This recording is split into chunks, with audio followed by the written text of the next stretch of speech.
নমস্কার, রন্ধন স্পেশালে আপনাদের সবাইকে আরও একবার স্বাগত জানাই। আজকে আমি বানাবো ডিমের কোপ্তা। তো চলুন শুরু করা যাক রেসিপিটি। এখানে আমি আলু কিছু সেদ্ধ করে নিয়েছি ও 3টে ডিমও নিয়েছি। এদিকে পেঁয়াজ, টমেটো, কাঁচা লঙ্কা কুচিয়ে নিয়েছি ও আদা রসুন খুব ভালোভাবে ছাড়িয়ে একসাথে বেটে নেব। তারপরে আদা রসুন বাটার মধ্যে 1 চামচ হলুদ গুঁড়ো ও 1 চামচ লঙ্কা গুঁড়ো দিয়ে দেবো। তারপর আলুটাকে ভালোভাবে মাখিয়ে নেব।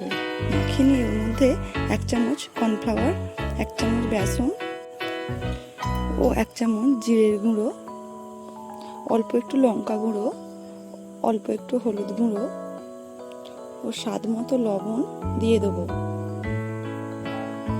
তারপরে আমি 3টে ডিম ফেটিয়ে ওর মধ্যে দিয়ে দেবো। তারপরে সমস্ত কিছু একসাথে ভালোভাবে সুন্দরভাবে মিশিয়ে নেব। তারপর কড়াইয়ে সরিষার তেল গরম করে একে একে ডিমের বড়াগুলো আমি তেলের মধ্যে দিয়ে দেবো।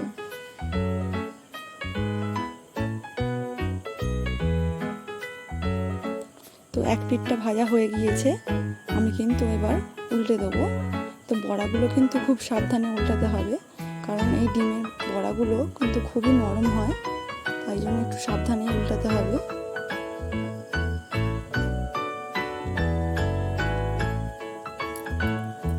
তো দেখুন, ডিমের বড়াগুলো কিন্তু আমার ভাজা হয়ে গিয়েছে। আমি এবার তুলে নেবো। আমার কতগুলো ডিমের বড়া হয়েছে দেখুন।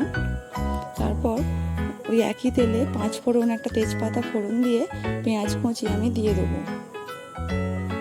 দিয়ে ভালোভাবে পেঁয়াজগুলোকে ভাজতে থাকবো। পেঁয়াজটা অর্ধেক ভাজা হয়ে এলে ওর মধ্যে আমি টমেটো ও কাঁচা লঙ্কাটা দিয়ে দেবো। দিয়ে আবারও কিছুক্ষণ ভাজতে থাকবো। সমস্ত কিছু ভাজা হয়ে গেলে যে মশলার পেস্ট আমি বানিয়ে রেখেছিলাম সেটা আমি দিয়ে দেবো। দিয়ে মশলাটাকে ভালোভাবে কষিয়ে নেব। মশলার মধ্যে স্বাদ মতো লবণ ও অল্প একটু চিনি দিয়ে দেবো। দিয়ে ভালোভাবে কষাতে থাকবো। মশলা খুব ভালোভাবে কিন্তু কষানো হয়ে গিয়েছে। এবার আমি ওর মধ্যে জল দিয়ে দেবো।